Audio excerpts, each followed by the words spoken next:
Once upon a time, in a small town, there lived a man named Bob who was infamous for being the world's worst handyman.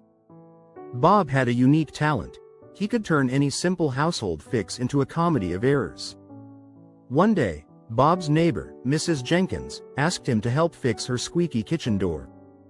Feeling confident, Bob grabbed his trusty toolbox, which was more rust than tool at this point, and marched over to her house. He stared at the door with determination, muttered something about needing more power, and immediately pulled out a can of WD-40. Unfortunately, he grabbed the can of spray cheese instead. With great flourish, he sprayed a thick line of cheese along the hinges. The door still squeaked, but now it did so with a cheesy tune. Not realizing his mistake, Bob proudly declared, "That should hold it," and gave the door a hard shove. The cheese, however, acted like glue. The door stuck fast. Bob, in a state of panic, gave it a harder shove, and the door popped off its hinges entirely, sending him flying backward into Mrs. Jenkins' carefully stacked collection of porcelain cats.